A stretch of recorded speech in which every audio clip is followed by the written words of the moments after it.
इनकी मैंने जानकारी ली। राज्यसभा और लोकसभा में जिसका नाम मैं पुकारता हूं वो अपने स्थान पे खड़े होकर के प्रश्न का संख्या बताता है। मंत्री जी खड़े होकर के कि सदन के पटल पर उत्तर रख दिया है, तत्काल फिर पूरक प्रश्न मिलते हैं। ये मैंने अपने राज्यसभा के जितने मेंबर्स हैं उनसे भी पूछा, राज्यसभा सचिवालय से भी पूछा, लोकसभा सचिवालय से पूछा। तो जो अपनी व्यवस्था दे रखी है कि उत्तर प्रश्न का उत्तर अपन नहीं पढ़ेंगे और प्रश्न आप टेबल पर रख दिया है और उसके बाद पूरक प्रश्न पूछेंगे, ये व्यवस्था लागू रहेगी। अब इस पे कोई चर्चा का है नहीं, बाकी चर्चा हो तो चैम्बर में। अध्यक्ष महोदय बोलो नहीं, क्या वहाँ पर भी ये कंप्यूटर्स की वजह से ये है? हाँ, पर ये जो हमारा जो वैज्ञानिक जो हमारा ये चाणक्य है, इससे तो अभी तक दोस्ती हुई इस नहीं पे है। सबका उत्तर रहता है, जिसकी रुचि होगी उसे पढ़ ले। ओके, चलिए चंद्रभान सिंह, हाँ, प्रश्न संख्या 46 आपके लिए उत्तर रख दिया है। अच्छा, बाद में प्रश्नकाल के बाद नहीं, इसी पे भी बाद में चैम्बर में। सत्ता पक्ष बीच में व्यवधान नहीं, मुझे सुझाव ध्यान में पूरा। आप भी ना बोले, आप बैठिए, आप पूरे प्रश्न पूछो। प्रश्न संख्या 46 नो, माननीय मंत्री महोदय, मैं आपसे पूछना चाहता हूं,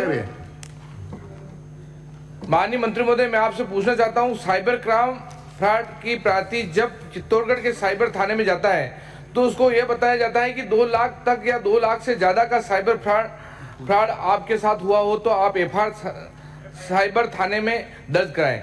2 लाख से कम फ्रॉड की पीड़ित का जो संबंधित थाना है वही जाकर आप एफआईआर करवानी पड़ती है। यही सबसे बड़ा कारण है कि विगत 3 वर्षों में 36 मुकदमे ही साइबर थाने में दर्ज हुए हैं। मंत्री महोदय ये बताने का कष्ट करें कि यह भेदभाव साइबर थाने में साइबर एक्सपर्ट होते हुए भी ढंग से टेक्निकल सब चीज पता कर सकते हैं, पर पीड़ित संबंधित थाने में पहले से ही पुलिस अतिरिक्त भार होता है, जिम्मेदारी होती है, वह साइबर क्राइम ढूंढना उनके लिए बहुत मुश्किल होता है। इसलिए 2 लाख से ज्यादा का वह साइबर क्राइम में दर्ज नहीं करते हैं। मंत्री महोदय से मेरे विनती है कि सभी साइबर थाने में अगर 10,000 की 20,000 की भी अगर इस प्रकार की होती है तो दर्ज कराएं, संबंधित थाने की नहीं, वो साइबर थाने में करवाएं। नंबर 1 तो ये। माननीय मंत्री जी। माननीय अध्यक्ष महोदय, चित्तौड़गढ़ विधानसभा क्षेत्र के अंदर 1 जनवरी 22 से 31 दिसंबर 24 तक 36 केसेस हुए। उसके अंदर से 10 में चालान हुए, 17 एफआर मिली, अनट्रेस प्रॉपर्टी और या व्यक्ति नहीं मिला, 9 अंडर इन्वेस्टिगेशन है।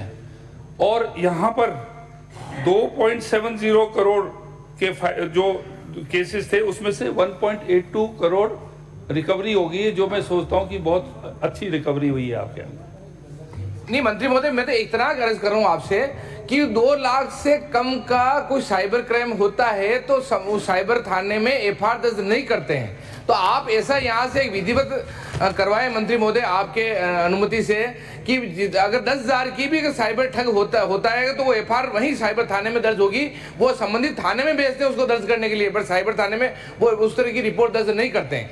ये सबसे बड़ी वहाँ की, सब मेरे हिसाब से पूरे राजस्थान में इस प्रकार की चीज होगी। मेरे वहाँ की, मेरे टेक्निकल मेरे बात करने पर भी इस प्रकार की दिक्कत मेरे वहाँ विधानसभा में आ रही है कि छोटे से छोटी कोई ऐसी ये होती है साइबर क्राइम तो उस प्रकार का केस संबंधित वहाँ ही साइबर खाने में दर्ज हो जाए, इस प्रकार का आप बताएं। ऐसा नहीं होना चाहिए। अमाउंट के ऊपर अभी बहुत बड़े अमाउंट के ऊपर वो नहीं दर्ज करते हैं, इसकी मैं पूरी जानकारी ले लूंगा और आपके पुलिस स्टेशन के बारे में पूरी जांच करके बता दूंगा आपको। आप बैठिए, मंत्री का उत्तर में कोई नहीं बोलेगा। माननीय डोनाचल ब्राजो, आप आपके विपक्ष नेता बोलेंगे, आप नहीं बोलोगे। बैठिए, आप बैठिए। मैंने कल व्यवस्था दी थी, आप भी बैठिए। मैंने व्यवस्था दी है हरिमोहन जी, मैंने व्यवस्था दी थी।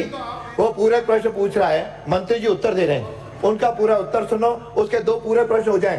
विपक्ष का नेता उसमें चाहेगा तो अनुमति दूंगा तो पूछेंगे, बाकी कोई नहीं बोलेगा। माननीय अध्यक्ष महोदय, एक मंत्री महोदय, एक जवाब देने दो आपका। इनका उत्तर सुनो कि साइबर थाने के अंदर 3 लाख की लिमिट है, 2 लाख की लिमिट नहीं है। कोई भी आपका ऐसा केस है जो दर्ज नहीं हुआ उन्होंने कहा 2 लाख की लिमिट है, 3 लाख तक के वो साइबर जो थाने हैं वो अधिकृत है। नहीं, मैं मंत्री महोदय, आप- अच्छा है, मेरे तो वही सरकार ने साइबर थाना भी खोला, साइबर थाना भी हो गया, सब कुछ हो गया, पर मेरी तो इतनी रिक्वेस्ट है, विनती है कि 2 लाख से कम का भी इस प्रकार का कोई साइबर क्राइम होता है तो उसको भी दर्ज कर लें, इसलिए सरकार से आप अनुमति नीचे दिलवा दें, इतना मेरी रिक्वेस्ट है, विनती है मेरी। इनका सुझाव है 3 लाख का मैंने बोला, अब इसकी जांच कर लेंगे। 3 लाख से कम के जिन जो भी रिफ्यूज किए उसमें कड़ी कार्रवाई हम करेंगे। अगला प्रश्न है। हाँ, अरे आप बात है, आप बैठिए। ये माननीय सदस्य ने जो मामला उठाया ना, गंभीर है साहब। 36 महीने में 36 ही मामले दर्ज हुए, तो फिर साइबर थाने का मतलब क्या है? 36 महीने में 36 तो ही। साइबर और ज्यादा प्रकरण होने चाहिए क्या? हो तो बुरा। बात ये है साहब, इसका मतलब ये है कि लोगों को ट्रका के भेजा जा रहा है, मामले दर्ज नहीं हो रहे। अध्यक्ष महोदय, चलिए। अध्यक्ष महोदय, अगला एक मिनट, अध्यक्ष महोदय, श्री लक्ष्मण संख्या अध्यक्ष महोदय, 47। अध्यक्ष महोदय, माननीय मंत्री, साइबर क्राइम जो है वो सबसे ज्यादा उसका जो भारी तादाद में है वो मेवात एरिया के अंदर है, आपके एरिया के अंदर है, बहुत ज्यादा होते हैं। आपका जो एनसीआर एरिया है वो इंडिया में नंबर 1, 52% केसेस जो हैं जो साइबर क्राइम के हैं वो एनसीआर में, और आपके एरिया के अंदर तो बहुत ही ज्यादा है नेता प्रतिपक्ष। आप जरा संभाल हो लें। गया आपका। आप सर, बात विषय ये नहीं है कि कहाँ ज्यादा है कहाँ कम है। कहने का मतलब ये है, जब साइबर थाना अपन ने खोला है तो वहां पे लोगों को ट्रकाया नहीं जा, रिपोर्ट दर्ज हो, और यहाँ ट्रकाया जा रहा है। इसलिए आप, हमारा समय भी रहा 2 साल 1 साल आपकी है, ये तो 36 महीने का इन्होंने पूछा है, तो कोई इसमें कोई ये बात नहीं है कि आपके समय की हमारे समय की कोई बात नहीं है। बात ये है कि अगर नियमों में कोई ढील, अगर इस प्रकार की कोई बाउंडेशन लगा दी कि छोटी फ्रॉड का वहां पे मुकदमा दर्ज नहीं हो रहा है, इसलिए कम दर्ज हो रहे हैं, तो लिमिट हटा देनी चाहिए। उन्होंने सुन लिया। अध्यक्ष महोदय, जब 3 लाख का बोला है उससे अगर कम कोई टरका दिया है कुछ किया तो हम एक्शन लेंगे उसके ऊपर। आश्वासन मैंने उसको दे दिया ऑलरेडी। ठीक है, धन्यवाद मंत्री जी। लक्ष्मण, संख्या 47। माननीय मंत्री जी सदन के पटल पर रख दें। इसका माननीय अध्यक्ष महोदय जवाब आ गया। मैं पूछिए। पूरा प्रश्न पूछ लेता हूँ। ये मैंने पूछा विधानसभा बस्सी में कितनी सड़कें की वर्तमान स्थिति क्या है, तो इसमें 111 सड़कों का दिया है। सब में संतोषजनक बताया। जिस सड़कों में 2-2 फुट के खड्डे हैं, बिल्कुल टूटी फूटी है, चलने योग्य नहीं है, उनको भी यही बताया कि साहब वो संतोषजनक है। जो अच्छी है उनको भी संतोषजनक। तो 111 की 11 सड़कें अगर संतोषजनक है तो ये तो मेरे ख्याल से जवाब सही नहीं है। आप पूछिए। तो इसको आप बताएं कि माननीय उप मुख्यमंत्री महोदय बताएंगे कि कब तक इनको ठीक कर दिया जाएगा। इसके अलावा दूसरा है कि जो ये तो है गारंटी अवधि की, लेकिन जो बिना गारंटी की ग्रामीण सड़कें हैं उनकी स्थिति तो बहुत खराब है, नॉन पेचेबल बहुत ही खराब है। तो उनको कब तक ठीक करने का विचार रखती है सरकार? माननीय मंत्री जी। जी, अध्यक्ष महोदय, मैं हमारे माननीय सदस्य को आपके माध्यम से बताना चाहूँगी कि बस्सी विधानसभा क्षेत्र में कुल 111 सड़क कार्य दोष निवारण अवधि में है, जिनमें से 63 सड़कों का मरम्मत कार्य संवेदक के द्वारा बिना नोटिस दिए ही कार्य पूर्ण कर दिया गया एवं शेष 48 सड़कों पर 126.92 किलोमीटर लंबाई में संवेदक के द्वारा नोटिस जारी किए जाने उपरांत मरम्मत कार्य पूर्ण कर दिया गया। चूंकि नोटिस पर संवेदकों के द्वारा मरम्मत कार्य करवा दिए गए हैं, अतः अन्य कोई कार्रवाई नहीं की गई। यदि माननीय विधायक महोदय किसी सड़क को ध्यान में लाना चाहते हैं तो मुझे अवगत करवा दें, उसका मैं पुनः परीक्षण करवा दूंगी।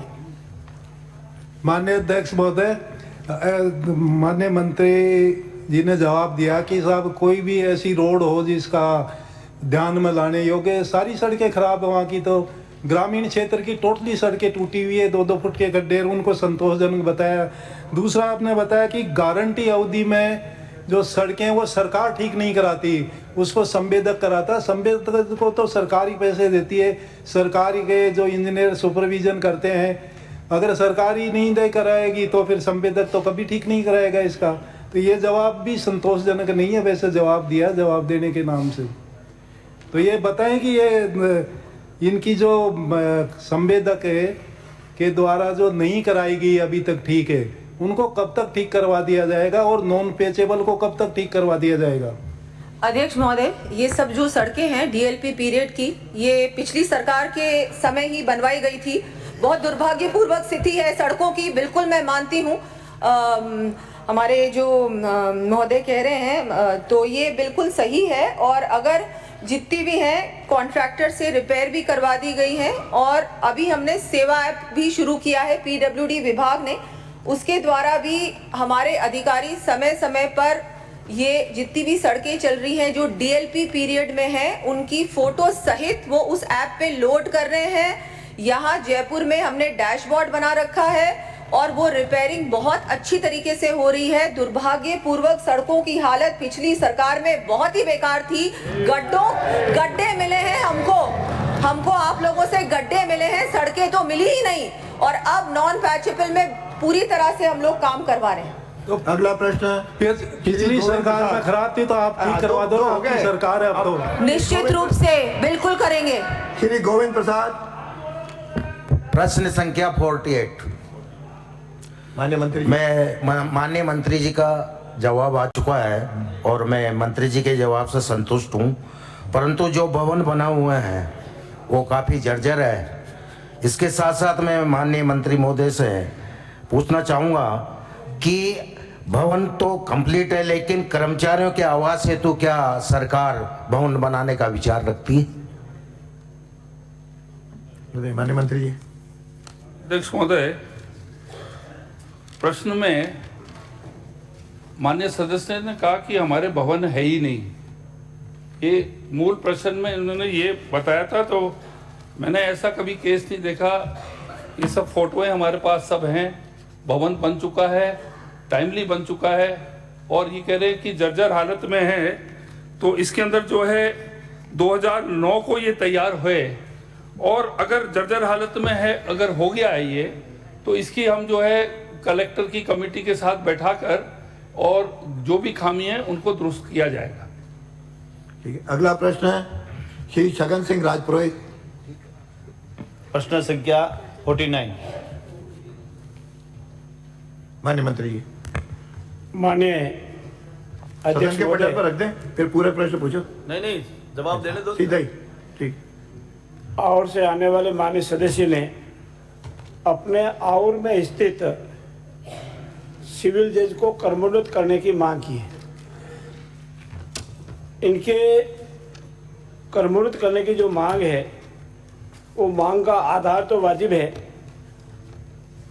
क्योंकि इनके क्षेत्र के